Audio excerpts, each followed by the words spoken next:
लक्ष्मी नारायणे नमो नमो। प्रिय भक्तों, हम आपको बताते हैं कि एकादशी व्रत कब है। तो पाप मोचनी का अर्थ होता है पापों से मुक्ति दिलाने वाली एकादशी। और पाप मोचनी एकादशी व्रत के पालन से जन्म जन्मांतर के जाने अनजाने में किए गए सभी पापों का नाश हो जाता है। इस बार एकादशी तिथि 2 दिन पड़ रही है। 10वीं तिथि के दिन भी एकादशी और द्वादशी तिथि एकादशी भी है। ऐसे में किस दिन व्रत रखना सही रहेगा? और सबसे विशेष बात यह है कि इस बार एकादशी व्रत के दिन महासंक्रांति का संयोग भी पड़ रहा है। इस कारण से यह दिन और भी शुभ हो जाता है। तो चलिए आपको बताते हैं कि आपको किस तिथि में एकादशी का व्रत रखना है, किस दिन 10वीं तिथि के नियमों का पालन करना है। तो चाहिए और पाप मोचनी एकादशी व्रत का पारण कब और किस शुभ मुहूर्त में करना चाहिए। साथ ही आप जानेंगे संक्रांति के महापुण्य काल के बारे में भी, क्योंकि इस बार चैत मास के कृष्ण पक्ष में 3 संक्रांति का महापर्व पड़ रहा है। एकादशी के दिन भगवान विष्णु की और संक्रांति के दिन सूर्य भगवान की पूजा का और पितरों का तर्पण, दान इत्यादि देने का विधान है। तो इस बार एकादशी तिथि जो कि चैत्र मास के कृष्ण पक्ष की एकादशी है, 14 मार्च दिन शनिवार को सुबह 8:12 से शुरू हो रही है। एकादशी तिथि वैसे तो शनिवार को पूरा दिन और पूरी रात रहने वाली है और एकादशी तिथि 15 मार्च रविवार को सुबह 9:16 पर समाप्त होगी। इसके बाद में द्वादशी तिथि लग जाएगी, क्योंकि शनिवार को 10वीं तिथि मिली एकादशी है। इसलिए वैष्णव जन हो या गृहस्थ जन, उन्हें 15 मार्च दिन रविवार को एकादशी का उपवास करना उत्तम रहेगा। हालांकि लोग 14 मार्च दिन शनिवार को भी एकादशी का व्रत कर सकते हैं, लेकिन 10वीं तिथि मिली एकादशी को शुद्ध नहीं माना जाता है। इस बार 15 मार्च दिन रविवार को ब्रह्म मुहूर्त सुबह 5:02 से 5:50 तक रहेगा। सूर्योदय होगा सुबह 6:39 पर और सूर्यास्त होगा शाम 6:32 पर। परिघ योग सुबह 10:25 तक रहेगा। बाद भी सी योग प्रारंभ होगा। इस बार दिन राहु काल शाम 4:30 से 6 बजे तक रहेगा। एकादशी की प्रातः काल पूजा का मुहूर्त सुबह 5:19 से 6:31 तक रहेगा और शाम की पूजा शाम 6:27 से लेकर 7:41 के बीच में कर सकते हैं।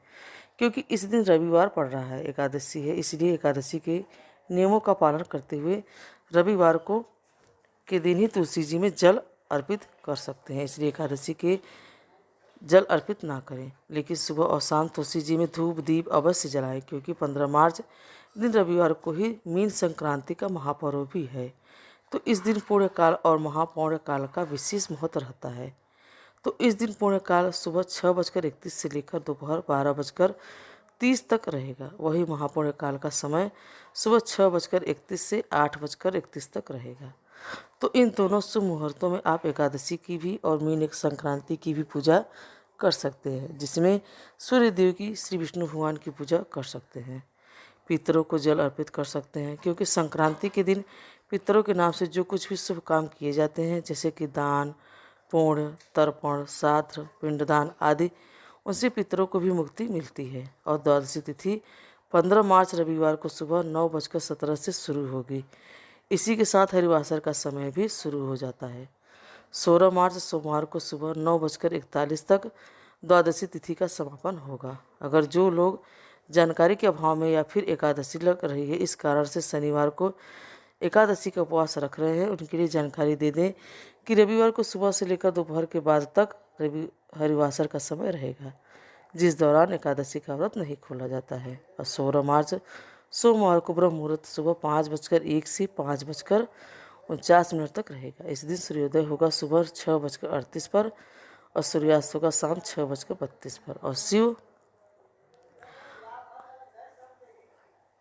शिव योग सुबह 9:36 तक रहेगा। बाद में सिद्धि योग प्रारंभ हो जाएगा। तो सोमवार के दिन सर्वास्त्र सिद्धि योग भी बन रहा है, जो कि शुभ कार्यों करने के लिए, किसी खास काम को करने के लिए बहुत ही शुभ रहेगा।